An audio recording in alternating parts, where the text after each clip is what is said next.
Selamat pagi, perkenalkan nama saya Maria Devi Karnitara Costa. Saya mahasiswa Psikologi Undana semester 6. Di sini saya akan membahas mengenai gangguan penyalahgunaan obat terlarang. Yang pertama, ada gangguan terkait penggunaan antidepresan. Nah, ada 4 gangguan yang terkait dengan penggunaan antidepresan ini, seperti gangguan obsesif kompulsif, gangguan stres pancatrauma, gangguan kecemasan umum, dan gangguan fobia. Gangguan obsesif kompulsif memiliki karakteristik umum seperti menyukai keteraturan secara berlebihan, takut kotor, takut salah atau disalahkan, memiliki batasan mengenai seks, tidak dapat mengontrol perilaku dan pemikirannya, tidak dapat mengatur waktu dengan baik, sering merasa tidak puas, sering mengalami masalah terkait pemikiran atau perilaku obsesif kompulsif yang dideritanya. Nah, ada juga karakteristik DSM-5 seperti adanya salah satu dari obsesif kompulsif atau keduanya. Gangguan stres pasca trauma memiliki karakteristik umum seperti ingatan pada peristiwa traumatis, kecenderungan untuk mengelak, pemikiran atau perasaan negatif, perubahan perilaku atau emosi. Nah, ada juga karakteristik DSM-5 seperti pernah mengalami kecelakaan atau terancam mati, mengalami gejala distruksi, mengalami gejala penyanderaan, 2 atau lebih dari gejala yang mempengaruhi mood dan pemikiran. Gangguan kecemasan umum memiliki karakteristik umum seperti munculnya rasa cemas, gelisah, dan khawatir berlebihan, munculnya pemikiran yang berlebihan tentang rencana dan solusi, mudah merasa tersinggung, gelisah, gugup, dan tersudut, ragu-ragu, takut, dan sulit mengambil keputusan, dan sulit berkonsentrasi, dan dapat menimbulkan gejala fisik.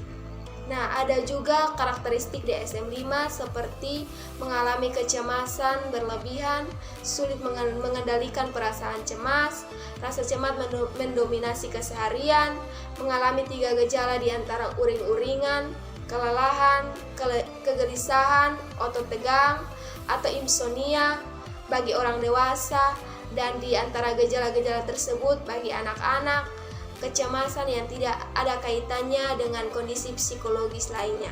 Gangguan fobia memiliki karakteristik umum seperti memiliki rasa takut yang tidak bisa dikendalikan, muncul perasaan bahwa sumber ketakutan yang ada di hadapan Anda harus dihindari dengan segala cara, menyadari bahwa rasa takut yang sedang dialami tidak masuk akal dan berlebihan, tetapi tetap tidak bisa berbuat apa-apa, sering merasa mual, gemetar, berkeringat, mulut kering, merasa kebingungan, sakit kepala dan pusing, sesak napas atau sulit bernapas, memiliki perasaan seperti tercekik, mati, rasa atau kesemutan, detak jantung meningkat cepat, muka memerah dan tubuh menjadi lebih dingin, dan peningkatan tekanan darah.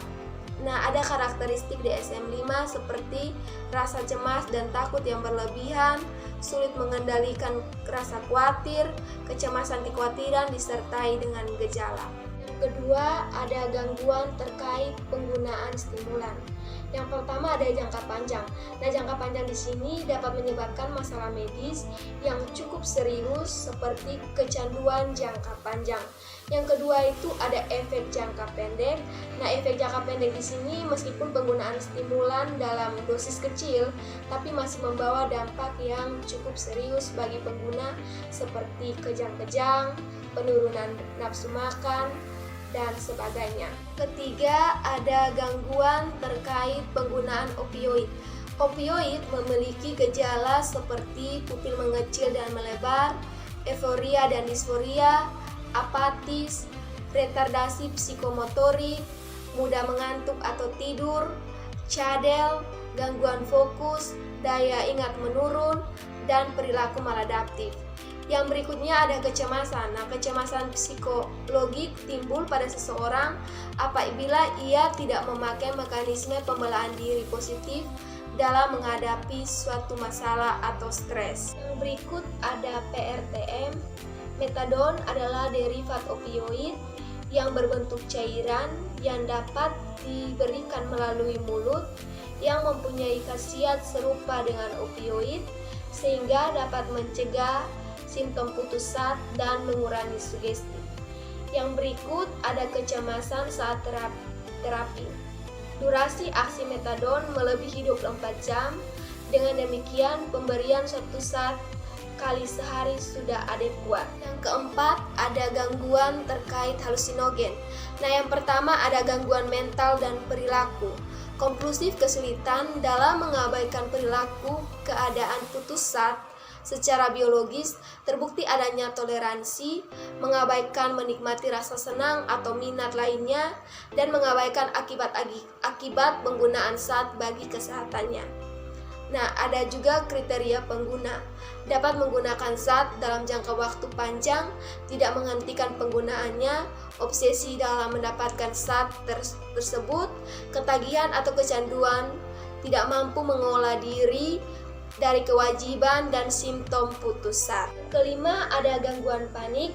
Nah, gangguan panik memiliki karakteristik umum seperti berdebar, nyeri di dada, sesak napas, tremor, pusing, merasa dingin atau panas, dan derealisasi.